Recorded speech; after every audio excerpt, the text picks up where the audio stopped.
Aujourd'hui, on va parler des personnes qui harcèlent et menacent la femme de Éric Commun, ce gendarme qui a été écrasé par Naël et qui souhaite que sa femme meure avec lui, le rejoigne, etc. On va découvrir, grâce à Cro-Blanc, qui est un petit youtubeur qui n'a même pas 100 000 abonnés, qui va nous montrer quel genre de personnes suivent les profils de ces individus qui profèrent de telles menaces de mort. On va regarder ça. Vous allez être surpris, ou peut-être pas. Alors que Marc Hainaut, que je vois souvent passer sur Twitter et qui est un journaliste de valeur actuel, ok, a fait une petite enquête justement sur ces ordures qui se permettent de produire des commentaires aussi incroyables, hein, de ce sentiment d'impunité. Parce que je veux dire, il faut vraiment être dans un pays qui ne fait plus respecter ses lois pour se permettre d'insulter la veuve d'un gendarme mort. Je sais que quand j'étais petit, quand j'avais 30 ans, personne n'aurait osé faire ça publiquement. Ça, on se serait pris très cher, d'accord? Même sous Chirac, etc., alors que c'était déjà le début de la fin. Hein. Mais tu faisais ça sous Chirac ou sous Sarkozy. Après, c'est devenu beaucoup plus massif et facile avec les réseaux sociaux. Mais je veux dire, t'aurais servi d'exemple. Hein. Tu te serais fait défoncer. Et du coup, il relève les accointances qu'il existe entre ses comptes et certains responsables politiques. Donc on se souvient de Jean Legendre qui disait « Je vais économiser mes larmes ». Ok. Il est suivi par Antoine Léaumont, qui est un député communiste. Ok. Lui, elle, princesse, qui nous dit « C'est une honte qu'un tel discours soit diffusé sur une chaîne de télévision. Son mari était gendarme, il est mort en faisant son métier. C'est pas la France qui a tué son mari. » Ok. Suivi par Nadège Abomangoli, député LFI aussi. Rien à foutre qu'elle soit veuve, je le dis, c'est une nazie. Hein, j'avais blagué là-dessus ce matin. Oui, effectivement, t'es un nazi en fait. Hein, quand tu... Alors lui, il est carrément suivi par Antoine Léaumont, Noé Pignède et Prince. Alors je ne sais pas qui c'est, mais voilà, il y a Léaumont encore dans l'affaire. Donc Antoine Léaumont revient très souvent. Donc c'est un communiste qui suit des dizaines, peut-être des centaines de mecs qui menacent de mort les gens. Évidemment, aucun risque pour son poste de député. Pas grave de menacer mort les gens quand on est au pouvoir. Alors que je rappelle, un député du Rassemblement National, mais pour un rien, il se fait épingler. Souvenez-vous de l'histoire du député qui avait dit qu'il retourne en Afrique. Pour ces quelques mots, le mec, il est passé sur BFM TV, sur CNews, sur TF1, etc. Et à côté de ça, t'as des députés LFI qui suivent des mecs qui menacent de mort, etc. Voire même qui menacent directement de mort. Hein. Coucou Raphaël Arnaud, hein, qui voulait mettre une balle dans la tête de Discordier. Sébastien Delogu qui roule à contresens sur la route. On le verra dans une vidéo bientôt, mais il y a Sébastien Delogu, il fume une petite taf, et puis il met en vent un journaliste. Non mais enfin, ce niveau de condescendance. Et eux, ils ont rien. Ils ont absolument rien. Mais je comprends pas. Je comprends pas, parce que ce sont des fous furieux absolus.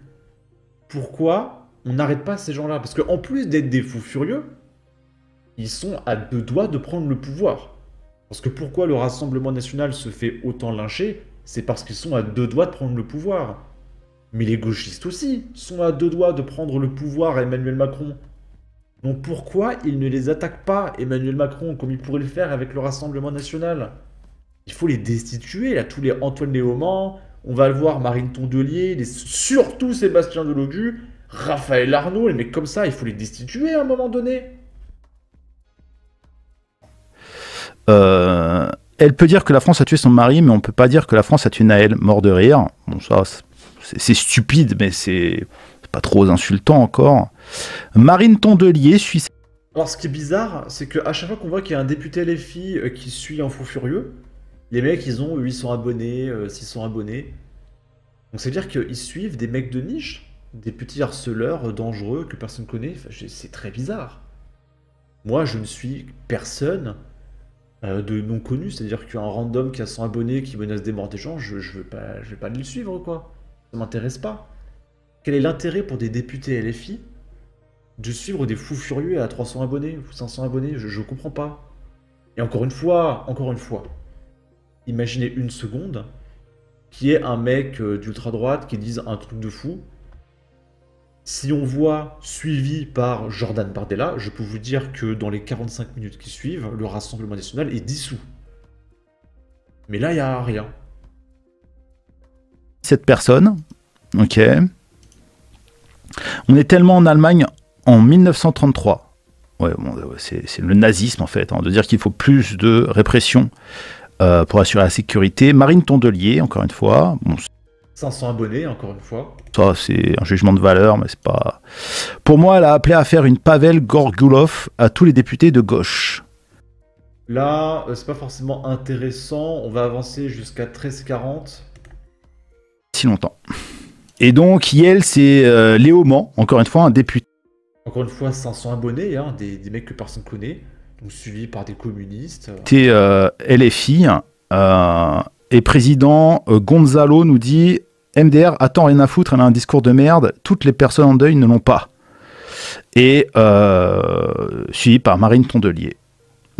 Bah écoutez, honnêtement, Marine Tondelier faisait partie un petit peu comme Manon Aubry, pour moi, des gauchistes qui n'étaient pas des fous furieux, enfin je veux dire à côté des mecs genre Sébastien Delogu, Raphaël Arnaud qui sont des criminels avérés, j'ai envie de dire ça va, j'ai jamais vu Marine Tondelier ou Manon Aubry dire réellement des énormes giga dingueries, mais maintenant que je vois ça, pour moi Marine Tondelier devrait être destituée, et elle rentre dans la catégorie des fous furieux avec les Raphaël Arnaud, les Sébastien Delogu, et les Louis Boyard, etc.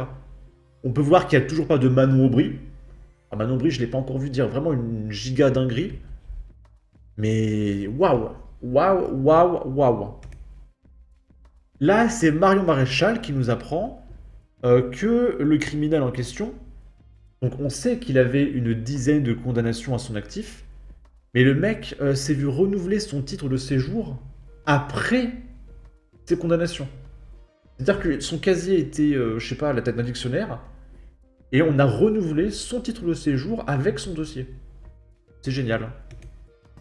On parle d'un homme qui a été arrêté et condamné près d'une dizaine de fois, et pas simplement pour des délits routiers, pour violence, pour outrage, notamment évidemment sur personne dépositaire de l'autorité publique, pour rébellion.